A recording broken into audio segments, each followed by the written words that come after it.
नमस्कार, मैं हूं संगीता राय। पूर्वांचल एक्सप्रेस न्यूज के इस वेब पोर्टल में आपका स्वागत है। आइए देखते हैं हमारे संवाददाता राम सकल यादव की यह विशेष रिपोर्ट।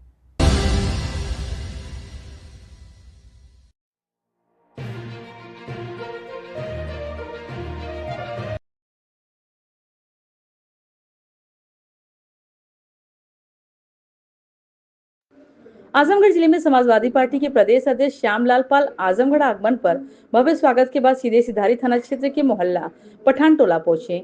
यहां उन्होंने 7 वर्षीय मासूम साजेब की निर्मम हत्या में पीड़ित परिवार से मुलाकात की और उन्हें सांत्वना देते हुए न्याय दिलाने का आश्वासन दिया। परिवार के लोग फूट फूट कर रो पड़े और प्रदेश अध्यक्ष की आंखों में भी आंसू छलक उठे। प्रदेश अध्यक्ष ने कहा कि मैंने ऐसे निष्ठुर हत्या पहले कभी नहीं देखी। इस घटना में स्थानीय पुलिस का हाथ है क्योंकि अभियुक्त भाजपा का पदाधिकारी है। परिवार में पुलिस को सूचना दी लेकिन पुलिस सक्रिय नहीं हुई। पूरी घटना तंत्र मंत्र सहारे हुई है। मासूम को कमरे में बंद कर मार दिया गया और लाश साथ में छुपा कर फेंक दिया गया। उन्होंने आरोप लगाया कि पुलिस अपना दोष छुपाने के लिए एनकाउंटर का नाटक कर रही है। पूरे जनपद में मुसलमान और गरीबों पर दमन और अत्याचार हो रहा है लेकिन पुलिस केवल देखती रह रही है। भाजपा के पदाधिकारी थाना में और तहसीलों में बैठकर अपराध कर रहे हैं और उनकी रक्षा भी हो रही है। योगी सरकार में कानून व्यवस्था पूरी तरह बिगड़ चुकी है। प्रदेश अध्यक्ष ने परिवार को आश्वासन दिया कि समाजवादी पार्टी पूरे मुकदमे को लड़ने की जिम्मेदारी लेगी और इस घटना में रिपोर्ट राष्ट्रीय अध्यक्ष को सौंपी जाएगी। समाजवादी पार्टी ने मांग की कि इस मुकदमे का ट्रायल फास्ट ट्रैक कोर्ट में कराया जाए, दोषियों को शीघ्र सजा दी जाए और पीड़ित परिवार को सुरक्षा प्रदान की जाए। वहीं पीड़ित पिता ने कहा कि प्रदेश अध्यक्ष ने हमें आश्वासन दिया है कि हमारे साथ हैं, लेकिन वह आश्वासन कब दिखेगा। मेरी मांग यही है कि आरोपी का घर गिरना चाहिए। जब मैं इस गली से गुजरता हूं तो मेरा बेटा वही नजर आता है। अगर आरोपी का घर वहां से मिटा दिया जाएगा तो मेरी यादें धीरे धीरे कम हो जाएंगी। अभी तक सत्ता के पक्ष में कोई हमारे घर नहीं आया। दोषियों को फांसी की सजा मिले और सरकार के जो बुलडोजर की कार्रवाई दिखती है वही कार्रवाई इनके घरों पर भी हो। साहिब जी, आज समाजवादी पार्टी का प्रतिनिधि मंडल मिल रहा है, तो क्या उन्होंने कहा और कितना संतुष्ट है उन लोगों की बातों से?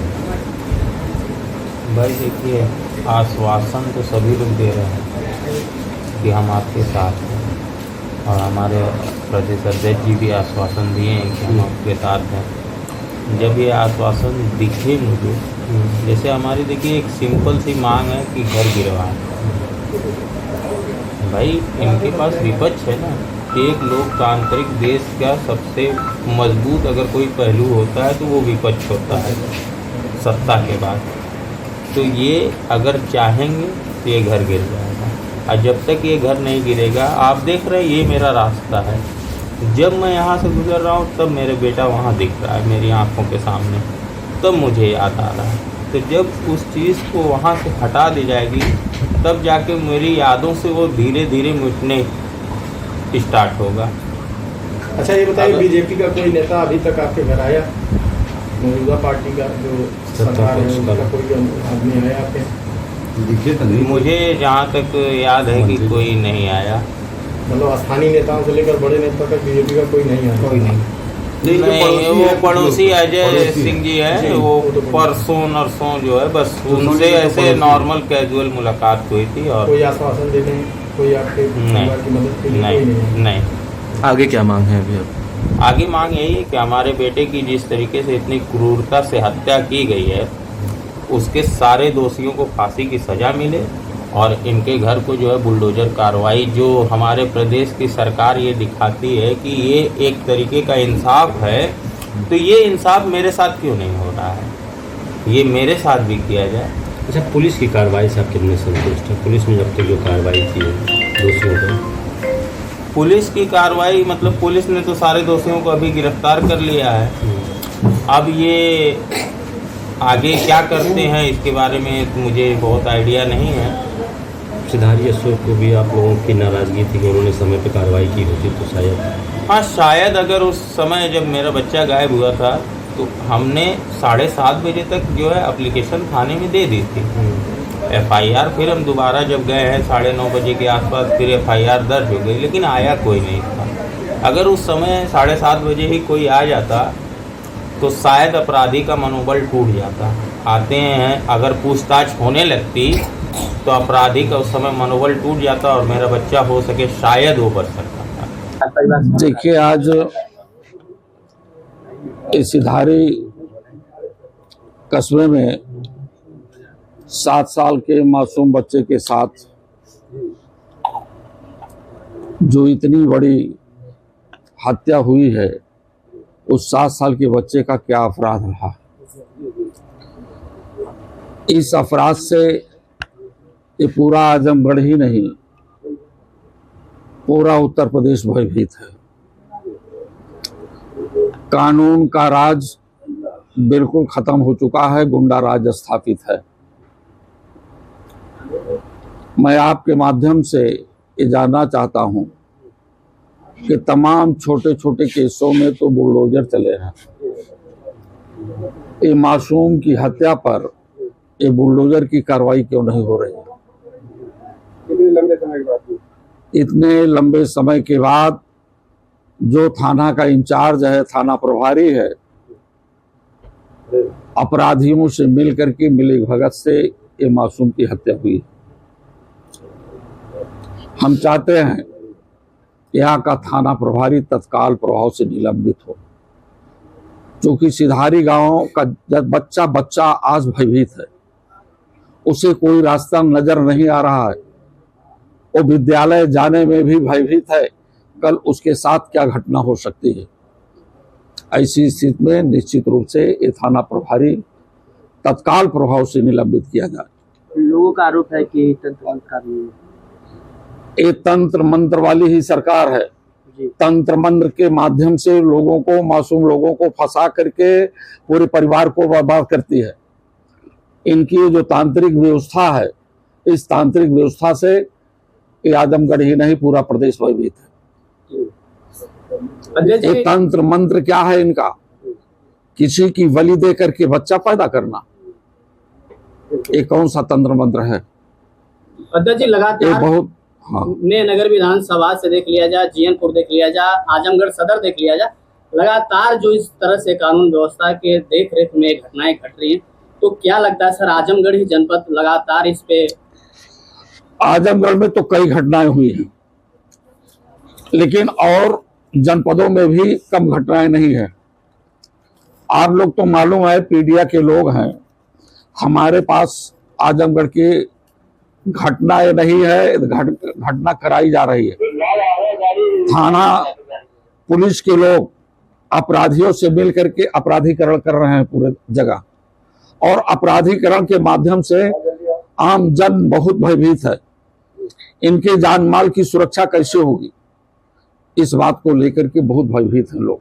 सर योगी जी दावा करते हैं कि हमारे सरकार में प्रदेश बहुत सुरक्षित हाथों में है, लेकिन 7 साल के मासूम की जिस तरीके से बेरहमी से हत्या हुई, जो भी सुन रहा है रूह कांप जा रही है। इस तरीके की हत्या क्या प्रदेश पूरी तरीके से योगी जी अब सुरक्षित नहीं कर पा रहे हैं क्या? योगी जी और देश के प्रधानमंत्री जी ये संविधान जानते नहीं है, संविधान के अनुच्छेदों का ज्ञान नहीं है। अगर इन्हें संविधान के आर्टिकल्स का ज्ञान हो जाए तो इस देश के मासूम बच सकते हैं। इनके पास बच्चों के लिए या उनके विकास के लिए कोई वर्क नहीं है। बच्चे पढ़ने जाए तो उनका विद्यालय बंद कर दिया जाए, एक विद्यालय को दूसरे विद्यालय में मर्जर कर दिया जाए। दूर दूर बच्चे जाते हैं, बेटियां जाती हैं, बेटियां कई जो विद्यालय जा रही थी और रेप की शिकार हुई। सामूहिक गुंडे सड़कों पर घूम रहे हैं और उत्तर प्रदेश के मुख्यमंत्री जी को दूरबीन से भी ये अपराधी और ये गुंडे दिखाई नहीं दे रहे हैं।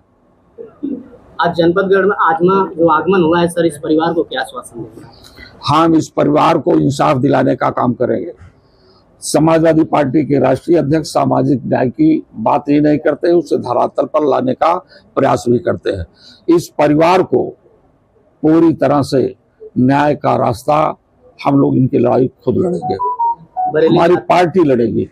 सर, बरेली में जिस तरीके से राष्ट्रीय अध्यक्ष जी को पुलिस के द्वारा रोका गया, सरकार के द्वारा रोका जा रहा है, बल्कि पुलिस कह रही है अगर नहीं लौटे तो फिर इनको वापस भेज दिया जाएगा, पुलिस वहां की कह रही है। सर देखिए, ये अपराधियों को संरक्षण दे रही है जी और अपराधियों का इतना बढ़ावा है जी कि आपने बरेली में देखा होगा, वहां का भी आम जन त्राहि त्राहि कर रहा है।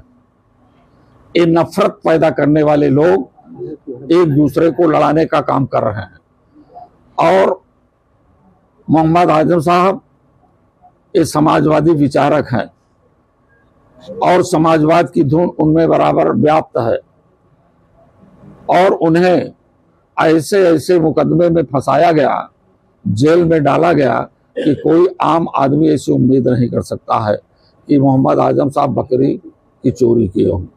तो ऐसे तमाम सारे मुकदमे उन पर लगा करके जो जेल डाला गया, न्यायालय है, न्यायालय ने उन्हें छोड़ा, उन्हें इंसाफ का रास्ता दिया। तो आज समाजवादी पार्टी के राष्ट्रीय अध्यक्ष जी उनका कुशल क्षेम जानने के लिए रामपुर जा रहे थे। इनकी पुलिस उन्हें रोकने का भी काम किया। मैं तो समझता हूं कि इनकी पुलिस चाहे जितना रोके, लेकिन समाजवादी पार्टी के राष्ट्रीय अध्यक्ष जी का कारवा कभी फेल नहीं होगा। वो आगे बढ़ते जाएंगे और गरीबों को न्याय दिलाते रहेंगे। धन्यवाद। एक क्वेश्चन और ये ऐसी घटनाओं को होने से पहले ही रोकने के लिए कुछ उपाय थे, वो ऐसी सरकारें क्यों इस व्यवस्था को अप्लाई नहीं करती? उसको कहते हैं सर जब दरोगा ही लिप्त है, यह दरोगा यहाँ का चाहा होता, थाने का इंचार्ज, तो निश्चित रूप से ये मासूम का जीवन बचा रहता, अभी भी बिल्कुल बचाया जा सकता था। अभी भी थाना प्रभारी सस्पेंड नहीं हुआ। अब तक थाना प्रभारी सस्पेंड नहीं हुआ। मैं तो वही मांग कर रहा हूं आप लोगों के माध्यम से तत्काल प्रभाव से थानाध्यक्ष को सस्पेंड कर दिया जाए, टर्मिनेट कर दिया जाए, टर्मिनेट कर दिया जाए। धन्यवाद।